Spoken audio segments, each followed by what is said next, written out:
This is the Pit Pass Podcast, and I am Mark Askelson alongside my co-host Kalvin Kesselberg, as we're in the holiday spirit here, our last episode of the season here of the Pit Pass Podcast, a season finale here. Kalvin, how we doing? Good. I hope everyone's having a good winter and Christmas holiday season, and God, almost a year. Well, yeah, pretty much a full season. The first season of Pit Pass in the. When did we started around like March, right? Or yeah, something like it was that? early spring. Yeah. Yep, spring. Yeah, and where has it taken us? We've been in the depths of Performance Auto. Yep. We've been in the Kesselberg Race Shop. You've been in my fish house. We've been in the fish house. We are now in the man cave. Yep. This is the red room, I call it, my studio. This is my office during the day, but it also doubles as a recording studio. I got a jam studio or whatever, so that's awesome. This is where I like to spend my time. Taking us on a road trip. Yep. We've been on a road trip to... Oh, yeah, on the road to Mandan. We were in the, what did we call it? The mobile Pit Pass studio. Yep. Yeah. I don't think we've recorded in one spot more than twice, maybe. Well, maybe Performance Auto we did 3 times. Yeah, we did P-Auto a couple times. Yeah, so we've been moving all over the place and... getting ready. It's officially off season. I mean, as much as an off season can be. Yeah. We're right in the midst of that, kind of in rebuild season too. Is your car fully torn down or? Yeah. So I got a later start on it than usual. But yeah, I've already got motor's already ripped out, torn apart, off to the machine shop. Derek's got that, so he's gonna do his magic to it, and. I heard you had a little mishap here. Are you you broke one of your own kind of cardinal rules, I think, that we had talked about in one of our first episodes of Pit Pass Podcast. I think we named a whole episode after it. Yeah, well, that was the shocks. If you're cold, they're cold, right? I think I explicitly remember you saying something about, draining the fluids and something out of your radiators and all that. And so, please explain what you did there, Kalvin. Yeah, I really messed up. So right before our wedding, so Haley and I got married October 25th. Okay. And kind of right before that, I had the race car in the garage. So I was like, well, shoot, I got to get this out of the way because we're in wedding mode here. It was a whole month of planning and it was more than a whole month of planning, but it was a whole month of setup, it felt like. Yep.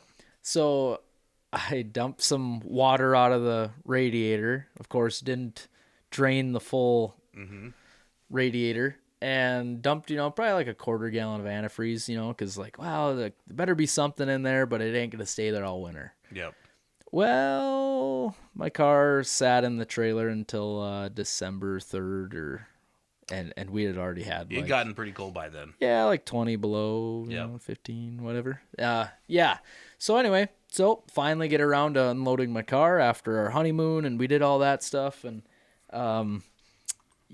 so I get back and finally get around to unloading the race car and open the door of the trailer, and there is a green slush disaster all over the floor. Ooh. Yeah, left. I didn't run it long enough to open the thermostat, so I didn't get antifreeze to everything. So, of course, your mind goes to the worst, right? I'm screwed. The motor's junk. I called Derek Turner Performance Engines, and got a half hour ass chewing about it. I was definitely not in as good graces. So anyway, finally get it unloaded. Pull the hood off, pull the radiator cap, and the radiator is solid ice. I couldn't even break it with a screwdriver. It was solid ice. And I'm like, well, this is it. And so then I go around, pull the plugs. I pulled the headers off, pulled the plug on the driver's side cylinder head first, and it was like a slushy turd, just pushed out, it's still liquid, but it wasn't frozen solid. Okay. But it's slush. So I'm like, okay, maybe it's not so bad. I pulled the plug on the driver's side on the block, and it was straight liquid. And I tell you what, when I got done pulling all the plugs and the other side was all liquid, I was doing shirtless cartwheels in the shop. I will tell you that for free. That was Now, is your radiator still good, or with that being frozen? I'm sure it would be fine. I'm really nervous about it, so Okay. I am gonna put a different one in. Probably just keep that one for like a spare or something. Yep, But just a backup just in case or something. yeah, And yep. I mean, I don't know. I like the tubes that go between all the fins in the radiator. Like if you ever get them really really hot, like those tubes will like expand and Yep. crush all the fins. And I would imagine it'd be the same way if it was frozen. And I don't would know. think so. I mean, it maybe depends on how long it's frozen for or whatnot, but it was frozen It for was a while. solid. So, Yeah. I mean, I would imagine. I mean, wouldn't it be leaking or something? I guess if you put water in, and Yeah. I suppose you would be able to test And there was it. I guess there was slush all over the floor, but there was like it pushed past the radiator hose and the Yep. hose clamps. Because the thing is, when water freezes, it expands. It expands. Yep. Yeah. So I got really, really, really, really, really lucky, but at the same time, like that was really stupid. What would have been the worst case scenario there? What would have happened, or what would have been Worst the end case result? scenario. Worst case scenario is your block and heads freeze, and when they do, like they crack, Okay. and once they crack, like they're junk. They are no longer. Yeah, like in the cylinder heads that we use. So I use the Dart IMCA cylinder heads, which is like an aftermarket, but they're like really high quality. You can't get them. Like they're on like Dart, what is it, machinery or Yep. whatever. So they do like a lot of aftermarket blocks and like cylinder heads and all that stuff. They're very very popular, very like a big company. Well, here their foundry went bankrupt. Oh. Yeah, so they like basically this foundry's been in business for hundreds of years, and this big holding corporation or whatever owns or that owned it or whatever, they've bought it like 4 or 5 years ago, and it's already bankrupt like since they've bought it. Wow. Yeah, so like now you can't get any castings or anything, and they were looking for another foundry, which I believe they found one. What I had heard is that they were actually gonna have John Deere cast all of their blocks and cylinder heads and stuff, cast iron stuff. Yeah. So, but yeah, that was like immediately where my thoughts went was like, we are screwed here. I'm not gonna have cylinder heads. Like, I'm not gonna have an engine. Back-to-back track championship is out the window. Yep. Yeah. So anyway, don't do what I did. Yep. That's why we preach it. Sometimes we all make mistakes though, Yeah. and stuff happens. So Yeah. I'm glad that it wasn't any worse than it was. Usually every fall, like it'll be during beet harvest, like the meme pops up on Facebook where it's like, hey, this is your warning that you still have water in your radiator. Like usually that one catches me off guard. Yep. And I must have just missed it this year because I done messed up. Gotcha. All right. Well, the big thing is here. You not just got back. But the dome just happened yeah. a few weeks ago. We recorded right before the dome happened. Yep. The Gateway Dirt Nationals. I saw it on TV. It was pretty good.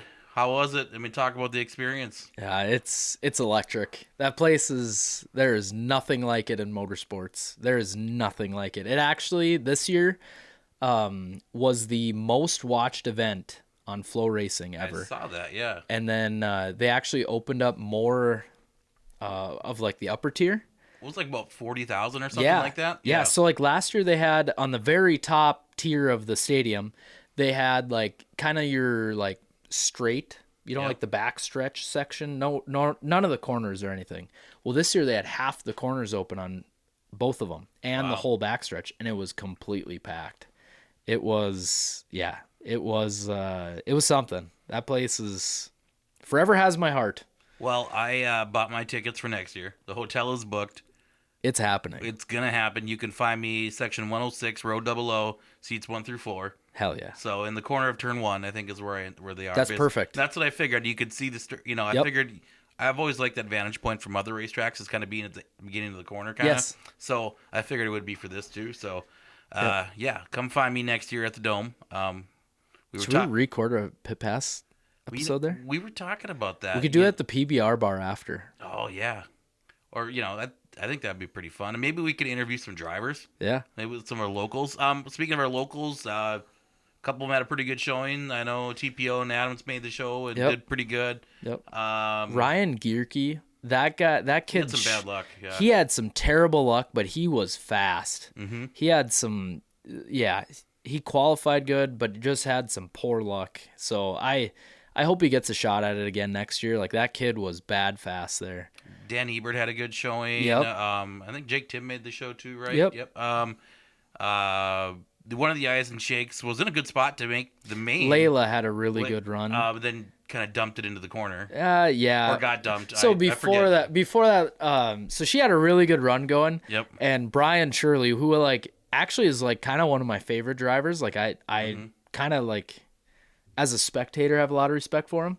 Well, they were like going into 1 and 2, and he was going for second place, and it didn't matter who was in the way. I think he ran over 3 cars that corner, and that was kind of the beginning of the end for Layla. But yeah, it was, Amelia had some bad luck, but yeah, Layla had a really good car, and she showed a lot of speed. But yeah, kind of just the nature of the dome, man. That is exactly it. I mean, you just don't know what's you just gloves off. Yep. Yeah, but the more, this is my 3rd time going. Yep. And every year the show, like, they just get that place so figured out. Like, the track was so good this year. It wasn't rough. It was really racy. They stayed on top of it.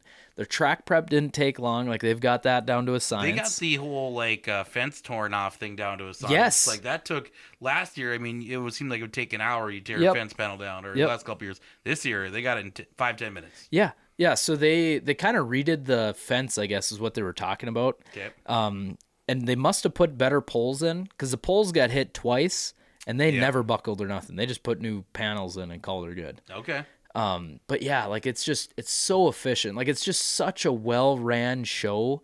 I know it's just like beating a broken or beating the broken drum or whatever. Yeah.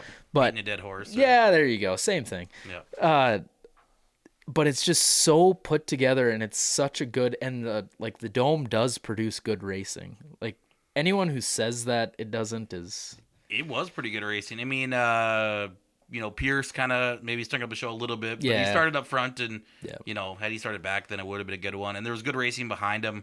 I was happy to see him when that was like who I was cheering for. Tyler Peterson and his late model. Yep. Like, for his first time there, okay, he didn't make the show, right? But he had some good speed. Yep. He had some.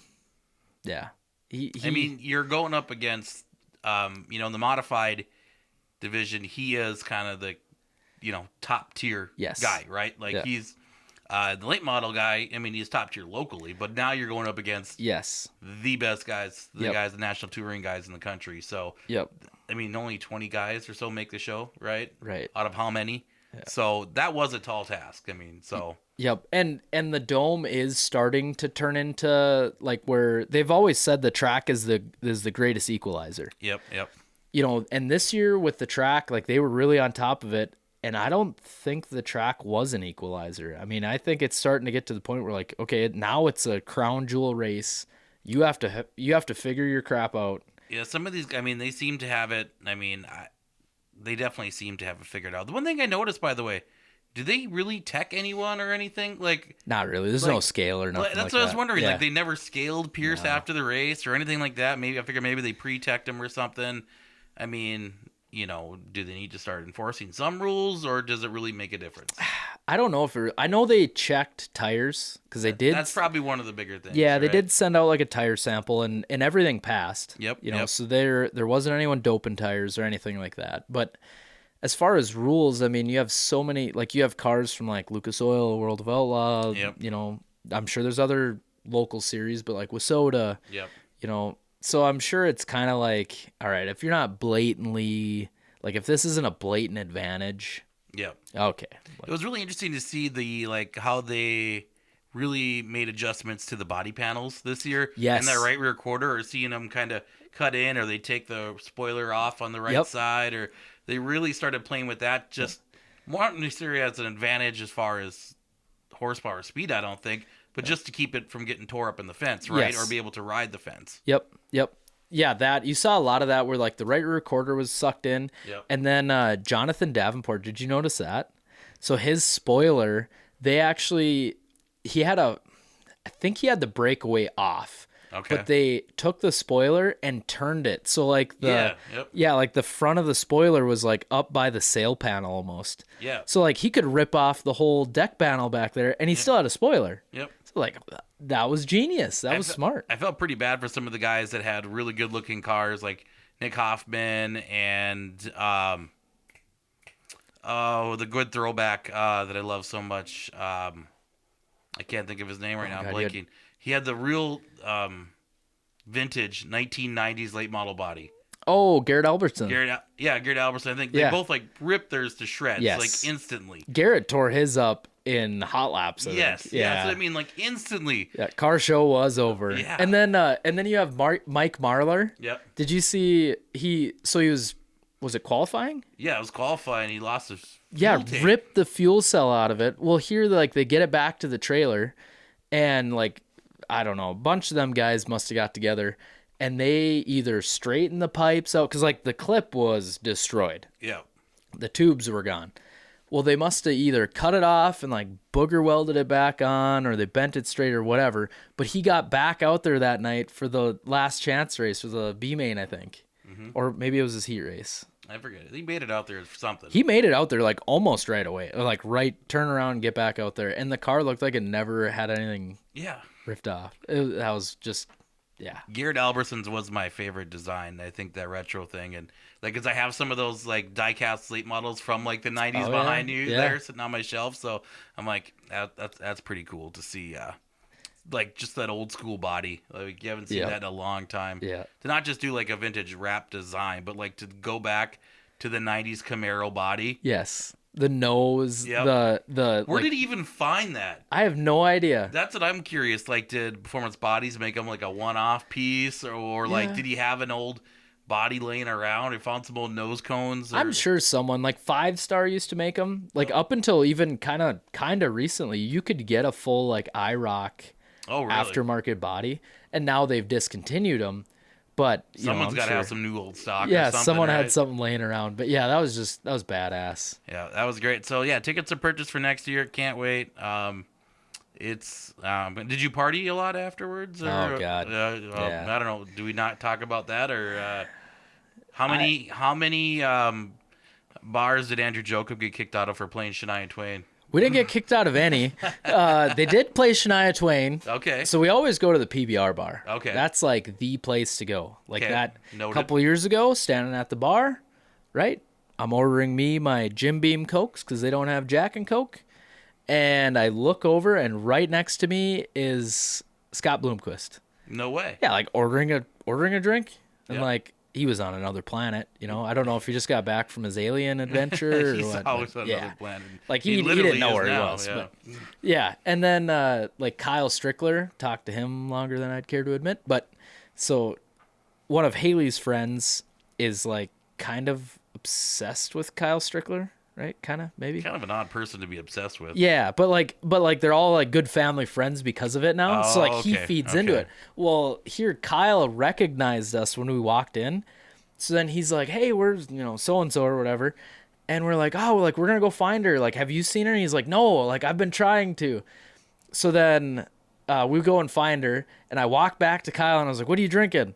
And whatever he was drinking. So I like bought him a beer, and we're kind of sitting there BSing, and then I was like, "Oh, I found her, by the way." And he's so we go over there, and he's like all about embarrassing her and like feeding into it. So like that was always cool because we had sat at the bar with like Kyle and her and like all their group of friends or whatever when we went to the World Finals in Charlotte. Okay.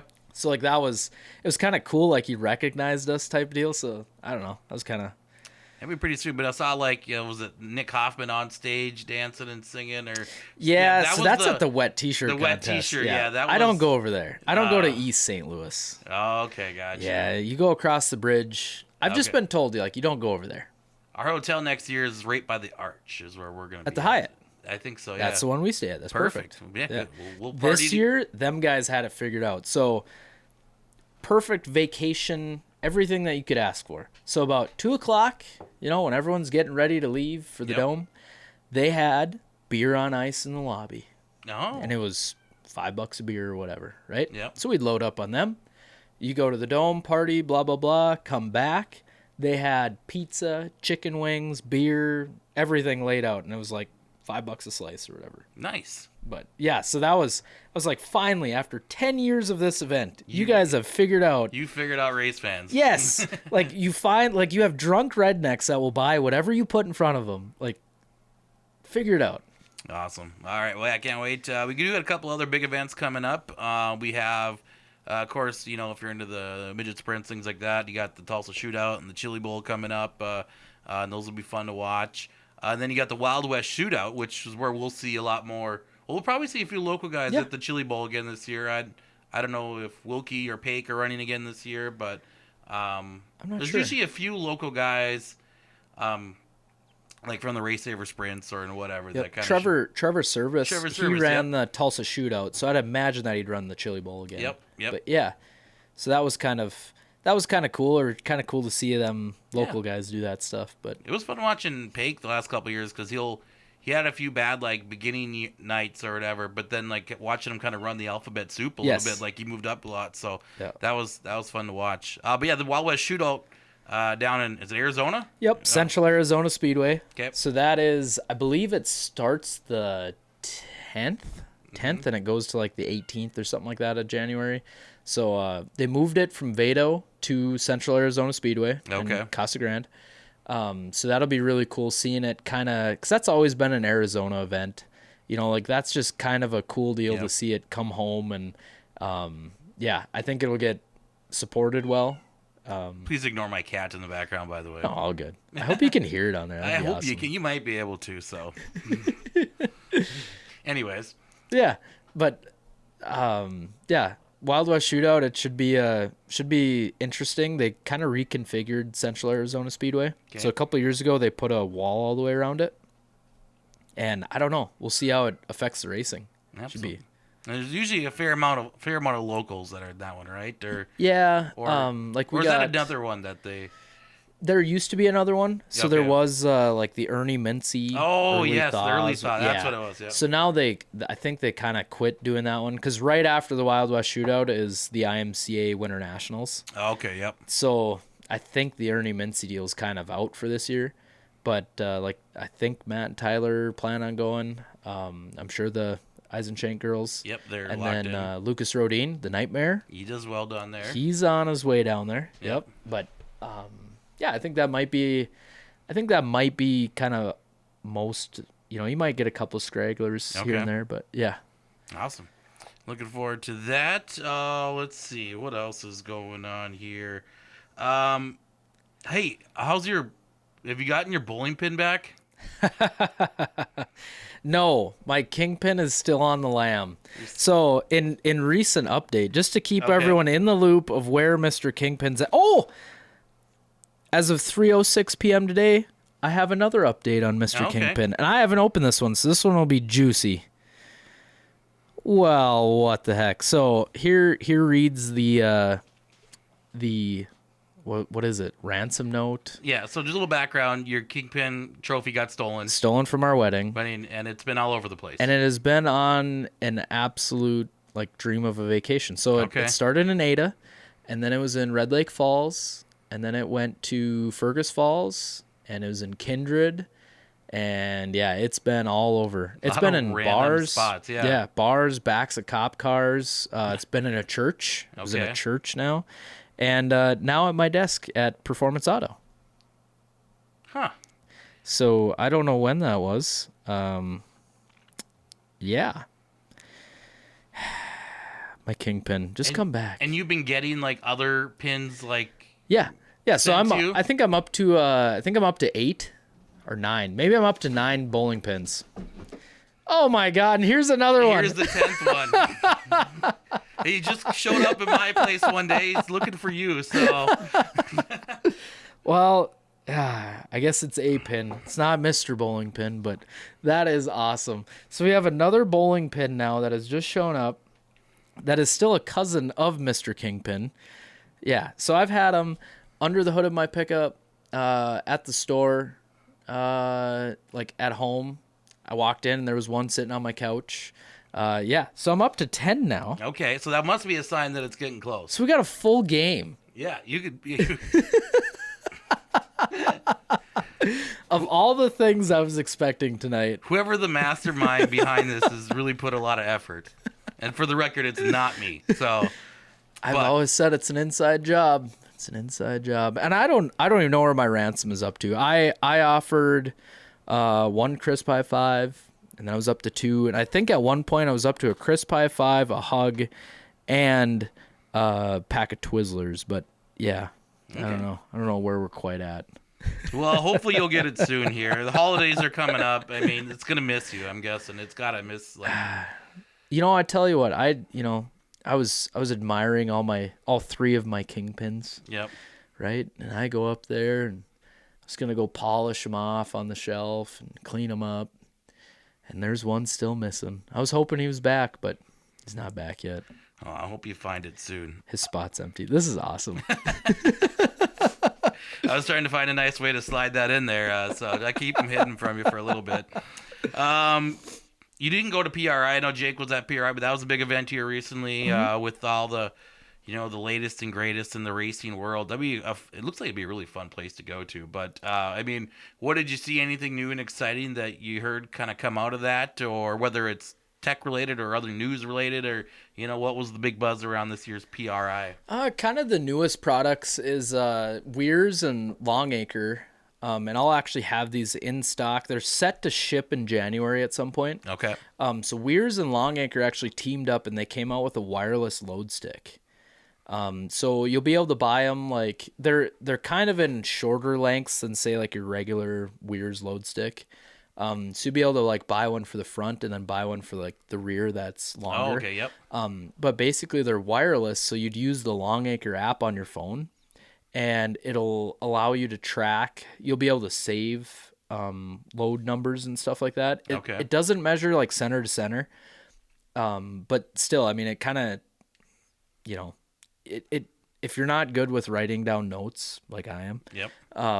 It'll really allow you to be consistent and make sure that you're setting the load the same. And you could watch trends, like, okay, my load was 1750 or whatever in the right front. My load was 1750 like this week, and it dropped this week, and I didn't, maybe you didn't catch it, but then you notice like your car maybe starts to fade or go away from you. Now you can really take a look at like, okay, do I have a lower control arm bent? Is the spring going away? Is the spindle bent? What's going on here to try to get you back to that number that you were at. So yeah, that's a really cool product that came out. Of course Weirs has their, they're always innovating something. They're always coming up with something new. I think the big thing that they're pushing this year is they have a tire smasher. Okay. So, what is that? Sounds fun. So we can kind of back up a little bit. So basically, pretty much every late model team out there will own a spring smasher. Okay. So spring smasher is basically a electric ram with a load cell on it, and like in a cart basically, where you can put your shock and spring in this smasher. Okay. And it'll compress it to like a certain length, and then you write down like your spring load at like, a big thing in a late model is like your 3-inch number or your 1-inch number, your 2-inch number, and your 3-inch number. So that's like how much load you have at each inch of travel. And then you'll like really tune with that. That's how like a late model, when it sits at ride height, the right front's way in the air. And then as soon as they get on the racetrack and get on the gas, it just falls down on the right front. Okay. So they adjust that with like their 1-inch number, their 2-inch number, blah, blah, blah. So a tire smasher now is taking this a step further. So now, this is going to be a big one. So now instead of kind of keeping track of like your spring loads, now you mount a rim and tire together, bolt it onto the spring smasher, and it has like a hydraulic ram with a flat plate that'll compress the tire down, and it'll figure out how much load each tire has, because they can, So like a Hoosier tire, they're all handmade. So you're going to have some sort of variance of like, okay, there's, maybe this person uses more glue than this person. There's each tire is made by hand by, Really? a tire builder. Yep. I did not know that. Yep. So they're all in a mold, whatever. So each person, yeah, there's actually like, if you can figure out the date codes, and then like you can almost figure out when it was built and who built it. But yeah, don't call Performance Auto looking for special date coded tires, because I'm gonna tell you it's not happening. No, you're gonna have to sort through that pile yourself. Yeah, you're more than welcome to come in and dig through them, but I'm not doing it. Okay. So anyway, like, so they're all hand built, so each one can have a little bit of variance. Like there's a spec that it's got to fit into. Okay. And so like this tire smasher will basically like figure out like, okay, like these 4 tires, they're all really consistent. This 5th one is a bad egg. You know? So it could throw off the car. It could make your car think that you have a stiffer spring or a lighter spring or whatever. So that's kind of the newer tech. Yeah, I guess some highlights from PRI. Did you see the Austin Kirkpatrick's late model, the AK, that was in the Bilstein booth? Was that the one with the clear body Yeah. and the right front shock cantilever horizontally thing? like Yeah. What is going? I saw it. Yeah. I'm like, what are they trying to accomplish? I saw something that doesn't really give you an advantage, but No. you're not doing it unless you're trying for some. What are they trying to accomplish by doing that? I think all that was just to get people talking about AK race cars like we're doing now. Oh, that's a great idea. Because it worked. That's why you put on a clear body and you show something like, absolutely. Yeah, they're gonna take photos of this and they're gonna. Yeah, I don't know if anyone. It's great marketing. Absolutely, it is. Yeah, I know a guy, not locally that has one, but I know a guy that has one, and so I screenshotted it, sent it to him, and I was like, please tell me like this isn't a real thing. He's like, yes, everything you see on the internet is true. So will someone run it? I don't know, but isn't it illegal? Well, I thought I don't know. One of them said it was illegal, but maybe what's legal? I don't know.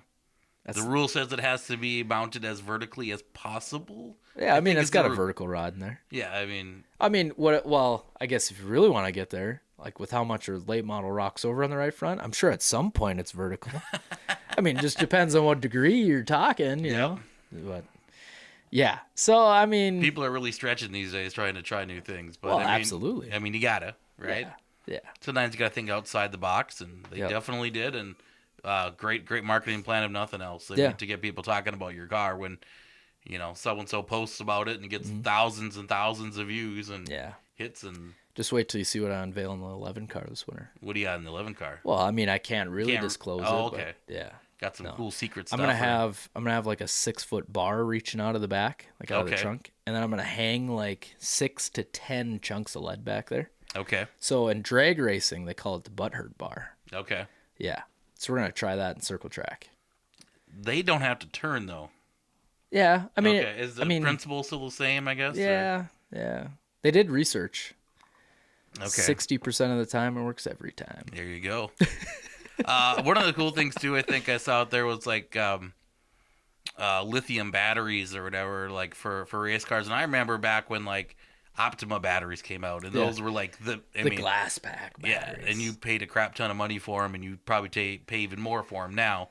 But obviously, lithium battery technology's been around for a little bit, and I use them like ice fishing and all that stuff. Absolutely, yeah. And your drills and things like that. But now for race cars, which makes sense, I guess, just because of the weight advantage of a lithium. I mean, they're a fraction, like a quarter the weight, if not more. Yes. I mean, it's the comparison between a... Yeah, I think a normal like 16-volt battery, I think they're around that 35, 40 pounds. Yep. So, I mean, if you can take that weight and get rid of it, I mean, because there's really nowhere good to put a battery, especially on a late model. Like, because you're trying to get them so balanced, where if you have that ballast, I'll call it, or the battery, it's kind of tough to place it. Like the Rocket, they put it right behind the seat, which I would say that's probably the most common place to put them. Okay. Is kind of right up as high as you can get, right behind the seat. That's kind of like your most common spot. But I mean, if you can get rid of that, and now you have a battery that weighs what? Nothing. 10 pounds? Yeah. I don't know if they're that heavy. I doubt it, or maybe less than that. But, yeah. But I mean, then you can mount it wherever you want. Absolutely. So, but there are some understanding like they're not legal in Wazota or maybe Yeah, other I don't divisions? believe they're illegal in Wissota. There's some big safety concerns with them because, like, obviously we've seen it, like Teslas that are on fire. Yep. Okay, well, those have lithium batteries. Yep. And there's nothing, like, really good to put out a lithium battery. Like, you kind of have to let it just burn. Yep. And, yeah, I don't know. There was a kind of an outlaw guy or racer, and they had a shop burned down, and what I had always heard was that they had a lithium battery in their car, and like you're supposed to plug them in, because I don't know, I guess if they go stone dead, it's really bad for them. Yep. Well, anyway, they had this trickle charger plugged in, and the battery or the charger shorted out, and it basically like blew up the battery or whatever, and it burnt the whole shop down, and yeah. So really, it'd be tough for a sanctioning body to allow them. Just out of the dangers, and it's a whole nother fire risk and everything else, and that it brings up a good point. I have a friend that lost a garage or a shop to, like a Milwaukee battery, like charger, lithium battery that that for some reason that started the fire. Like just do not leave your batteries, like your drill batteries, your whatever lithium batteries. Do not leave them plugged in like overnight, or like don't like leave them unattended and charging. Right. Set a timer to them. Yeah. I've heard of other places like a chemical warehouse burnt down once. Same thing. Put timers on them or something so they're not charging overnight and things like that when no one's there. Because and how many times have you seen like people plug their phones in or whatever, and shove them under their pillow and they get hot? Do not do that. Terrible. Especially you got a bad cord or something like that. Yep. I've heard of fires that started that way. Do not do that. Like lithium batteries are dangerous, and like don't burn everything down. Especially and don't leave stuff on them and things like that. If they get don't be like had them hiding underneath a junk pile of stuff. Like don't do that either. So be careful with your lithium batteries. Yeah, it'd be cool to run one and just especially like in a modified or something like that, because like those guys too, you're always trying to figure out where to put it. Most guys put the battery in a modified like smack dab in the middle of the car, like right next to the driver in the middle, and they try to do that so like they don't offset front versus rear percentage, blah blah blah. Well, now if you could run this lithium one, and now it doesn't really matter where you put it. You could put it wherever, but I don't know. So going back now to like getting ready for the new year, do you have like your wrap and everything planned already for the year? I know you're getting your engine rebuilt and all that. Have you gone that far yet? I have some ideas of what I want to do. I really liked my wrap from this year. Like that was a good look. Yeah, that black sparkle number. I love that. I don't know what it is about it. Mm-hmm. Love it. Maybe do the same sparkle or do like just a plain black chrome. But yeah, I think that's going to kind of be the same. The late model, though, we got some big plans for that one. Okay. Yeah, so that we brought it to Shane Lasky. He is like your fab and body guru in Fargo. So he put a new body on it, and obviously, well, I don't want to give too much away. All I'll say is that it's the 250th anniversary of the United States of America, right? Yeah. Is that right? Yeah. Yep. Yeah, 250 years. So it's gonna be Americanized. It's gonna be American. And it already was kind of Americanized with the kind of the torn flag on the roof and on the side there. That was pretty cool. Yep. So the goal is to kind of do like a big tribute car. Okay. With that, so it's gonna be pretty cool. I don't want to give too much away, but yeah, it's gonna be awesome. And then crate motor. We took the crate motor out. We put a spec in. So we're gonna have the Corky Thomas power. Oh, nice. Yeah, so that thing it should pull wheelies. Liking it. So we're only 4 months away. Yeah, it's been a fun off season. Yeah, good deal. It's been a fun off season. It's gonna be a lot of work, but yeah, it should all be worth it. Well, now we're recording this right before it's Christmas Eve. So we should talk a little bit of holiday stuff here a little bit. What's the best like racing related Christmas present that you've ever gotten? Or even just the best present if you can't think of one. But well, no, I've had some good racing ones. God, Performance Auto gift cards. Those are always like a number one on my list. Like, Do you still get those? absolutely, yeah, yeah. Like my mom still asks me what I want. I'm like, Mom, like I'm super easy to shop for. There's Come this into my place. store and Yes. buy me a gift card. Yes, Yeah. I'll even ring it up. Yeah. So like, yeah, that's probably the easiest one for me. One thing though that I've always liked is my mom, ever since like I started racing, so 2012, Yep. Yeah, 2013, anyway, whatever my first full year was, my mom has always had like a nice kind of like 14 by 14 picture made, like Mike Speaker's always done it. Yep.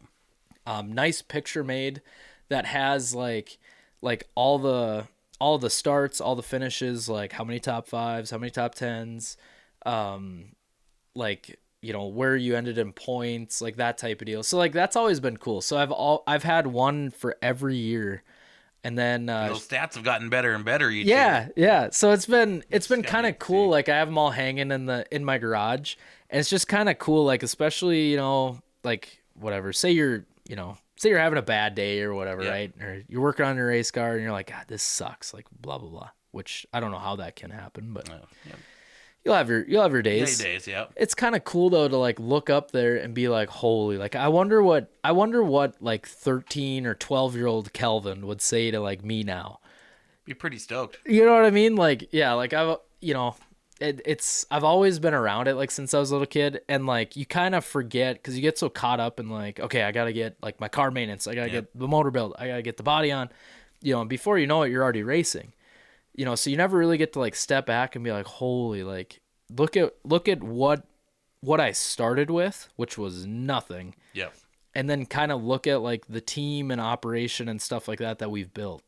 Like, so that's always cool to just kind of take a step back. You know, I look up on my wall and I have all those pictures, you know, and it's always been like such a huge part of my life. So seeing something like that, like it's, I think all of us racers need to do that. Like just take a step back, look at what we've done, why we do it, how far we've come doing it, you know, and it's eye-opening. You know, it is, you know, racers, I feel especially, really enjoy, and people in general love pictures of themselves. Like even in a day and age where like you take a million photos with your phone, but a nice picture of like you racing or other things like that, like people like still appreciate. Like that was a big present, like probably in the 1900s, getting a photo of yourself, right? But that's still a thing, right? Getting a nice race photo or whatever. Like, and I love it when Mike Speaker snaps a photo of me, like when I was in the flag stand or just announcing, or that's kind of like one of the coolest things ever, right? Like getting to put that in the memory banks for later and then look back and I'm like, yeah, that was kind of cool back then. And it's cool, like with pictures, like throwback pictures like that. And I guarantee you, almost every racer out there, if you had like a picture of each year, they'd be able to tell you like, oh, like, yeah, God, that was, you know, 2019. I had, you know, I had 2 wins and blah, blah, blah. And, you know, it's kind of like, it's always interesting. I always like pointing out like racer photos because then like it opens up that memory book, you know, that yearbook.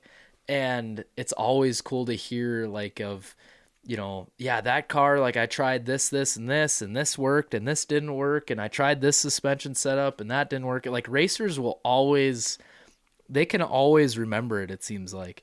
Which shout out to like Red River Valley racing history. Yeah. Like the guy, I think Speaker, whoever runs that, like phenomenal finding old photos and stuff like that. So shout out to them for when they do stuff like that. I think they found a picture of Brad Pake. I think that one was posted upside down. Was that today?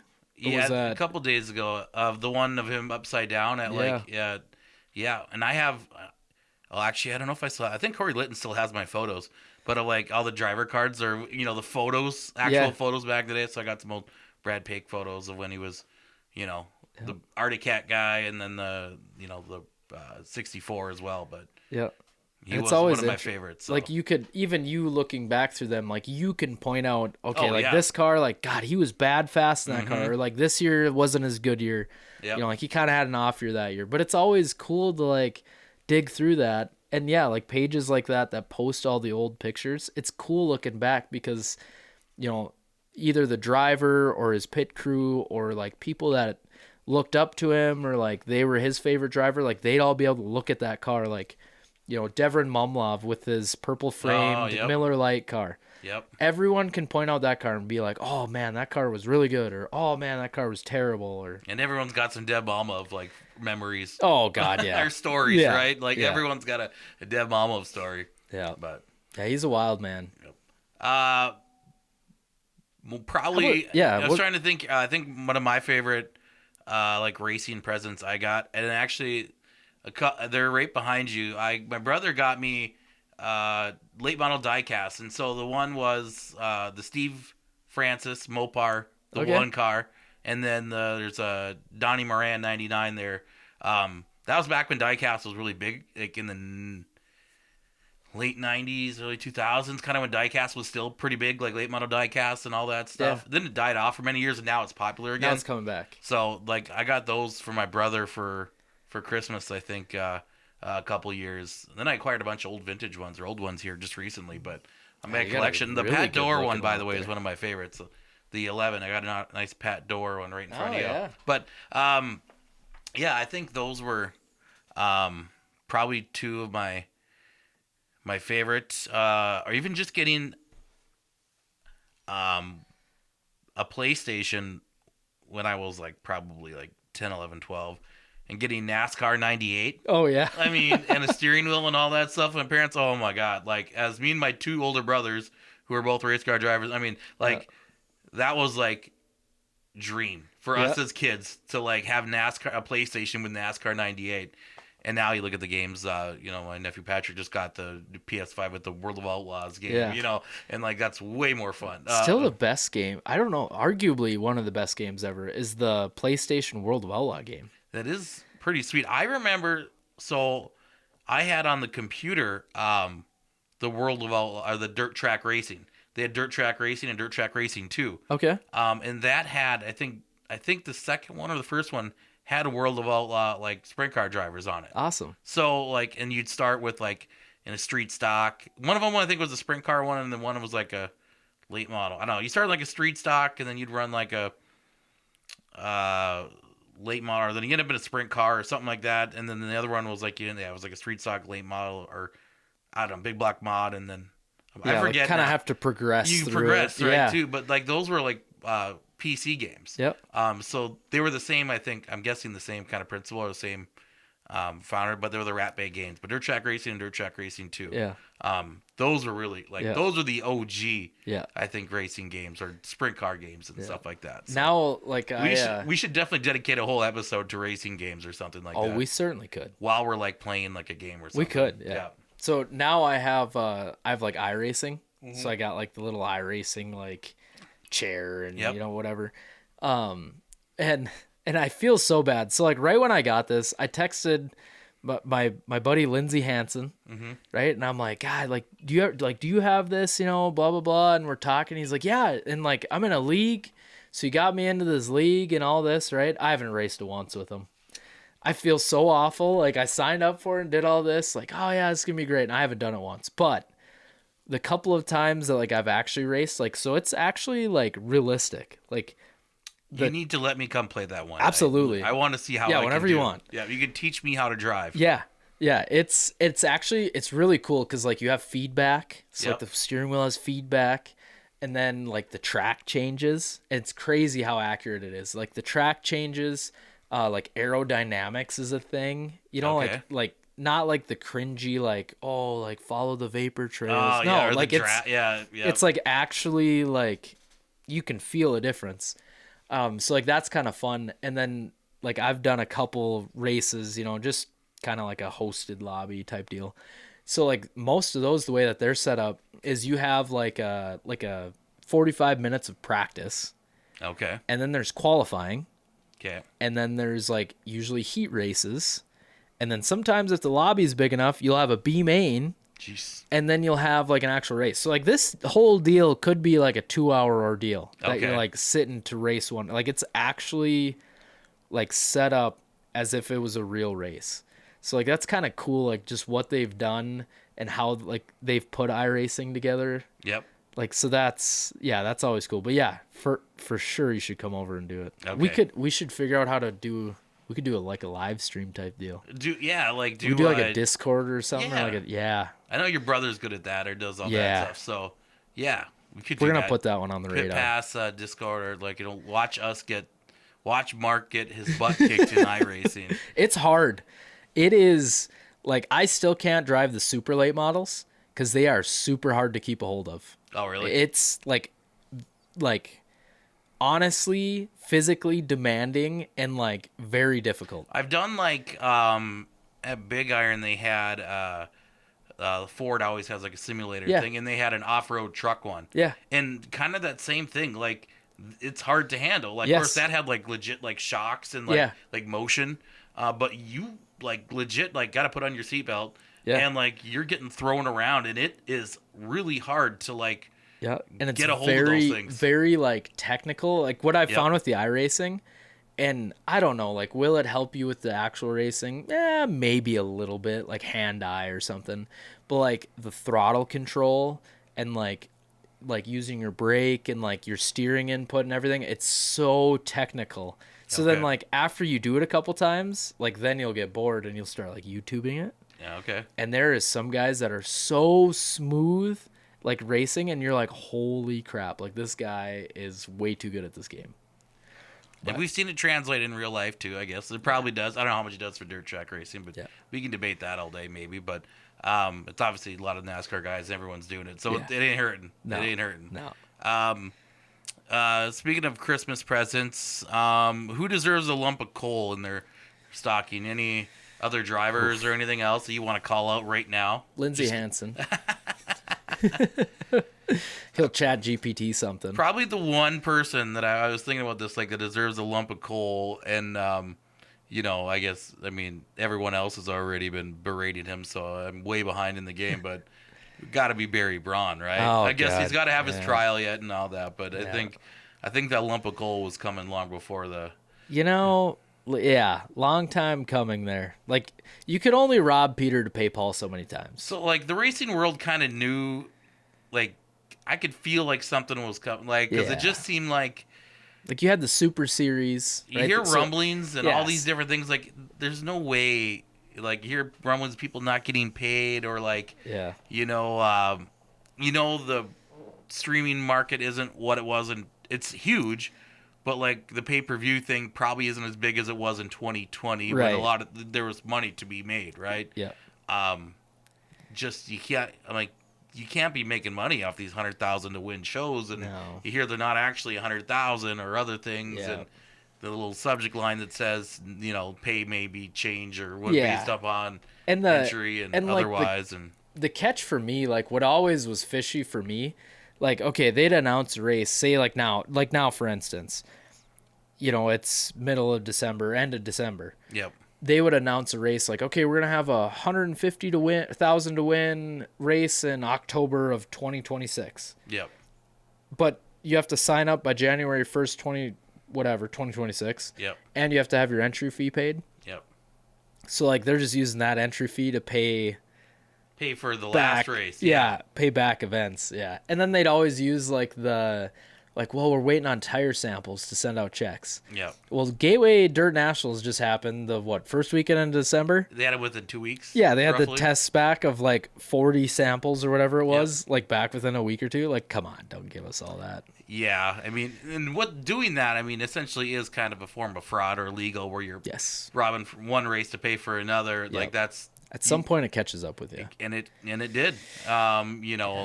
What if we'll get a slap on the wrist or whatever? Yeah, But I don't know. I don't know. But I think his career as a promoter is done. For sure. Yeah. For sure. At least under that flagship. Yeah. Yeah, and you feel bad for like Hibbing Speedway, I suppose. That hopefully that doesn't impact things there or anything. But And it kind of sucks because it does give like dirt track racing a bad name. yeah, It kind of you lose the trust. Yes. Especially for bigger races. 100%. Yes. Right, there's nothing worse than not getting paid for a big race, right? Yeah. And I feel bad. Like I think sometimes, like for some of our local races, I see messages like, "Well, we haven't gotten paid yet." Well, like they do their payroll at the end of the month. Or, Yes. Like so, like, well, Yeah. yeah, you're getting paid. It's just Yeah. you. It's coming. Checks come out at the end of the month. Yes. Like you don't get paid at Yeah. some tracks. You don't get paid right away. No. Some you do. Some you get cash right away. Some you just get paid part of the payroll. Yeah. When all the bookwork and stuff happens. Yeah. And it's very hard. Like, I don't know. I see a track now and like they pay the night of. I'm like, ugh, that's That's really hard to do because especially if you take Yep. checks or whatever, at the Yep. gate. Okay, well now someone bounces a check to you, and it could be for 3 people or whatever. Yep. And you pay them. Well, like now you're out that money, so like now you're in a deficit to try to make up that money. Yep. To like pay or whatever. It's tricky. I don't know. That's another reason why I don't know if I could ever do the promoter thing. The whole track bookworking thing is probably like whole nother episode in itself. Oh yeah. To talk about, I mean, how you got to budget for a year and things like that, and especially when you start insurance, things like that, and especially when you start having 20,000 to win races and things like that or whatever. There's a lot of money up front and sponsors, and you got to get those commitments, and you got to get paid, and you got to pay the drivers and the officials and the and some of those, like the money show, and I've always said it.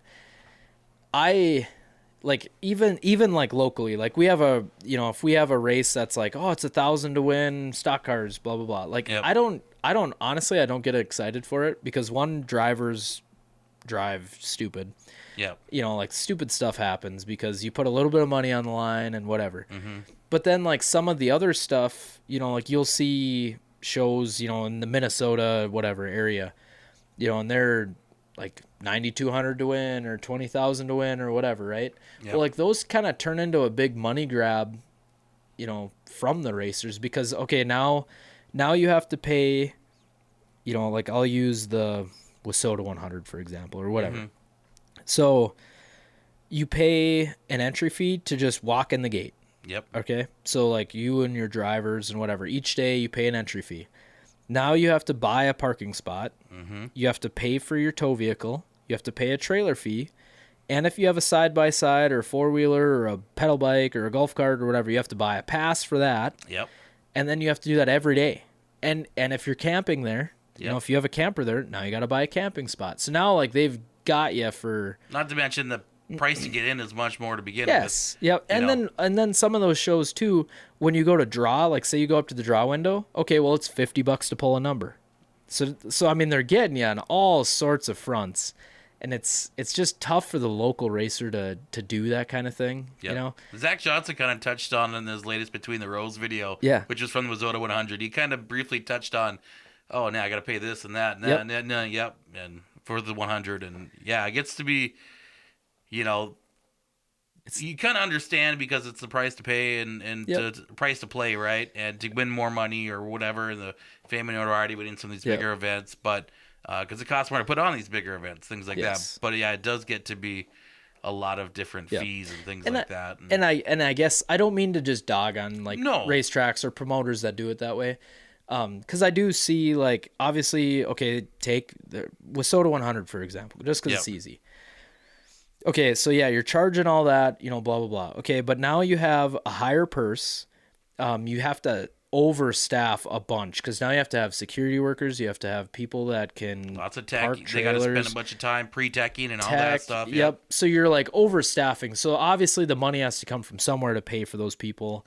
I'm sure with a bigger show, I don't know how that works, but I'm sure with a bigger show you need a special insurance. A lot of them are per event, per class type deal. Yeah, and these tracks are making bids to host these events, right? These communities are putting in bids, or the tracks are putting in bids, or promising so much to host these events, right? Whether that's a cash amount or that's this is why you should come. They put a lot of time and effort to say we're going to do this. If we host this event, we can do this and go this extra mile and things like that for drivers and whatnot. So.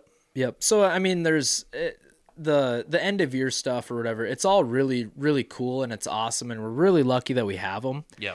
But I mean, I guess outside looking in, there is a lot of added cost to everything. So I get the whole, extra fees and all that. But yeah, I mean, it's racing, I guess. What do you do? Okay. So that's where they have a lump of coal there too. No, just kidding. No, it's part of the thing. And, if anybody wants to come on and talk about that in our podcast, stuff like that.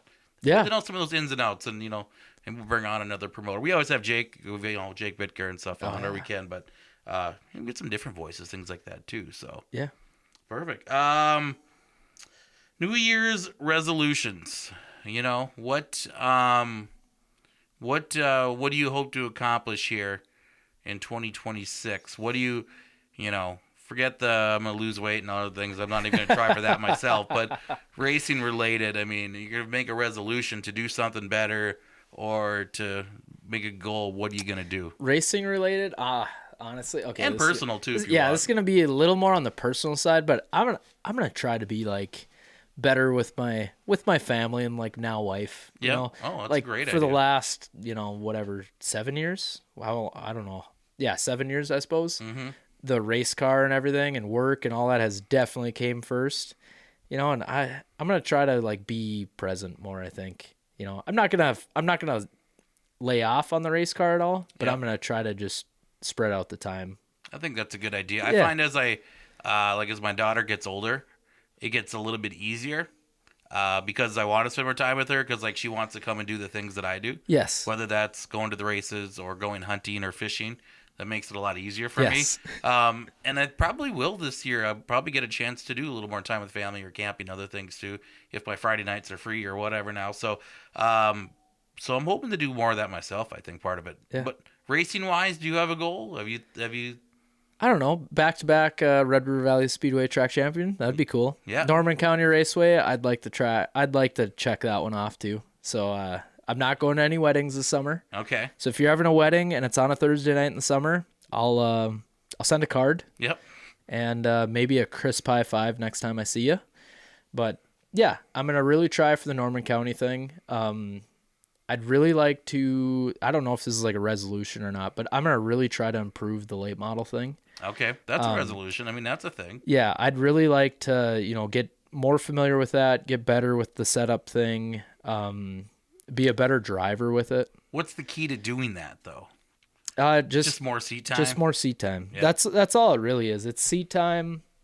I feel like Is it a mindset a little bit too? Oh yeah. Because I feel like when you run the late model, a lot of it's like it's kind of a bonus. Yes. Right? Like it's not your stock car is your number one baby, right? Yeah. That's what you want to win in.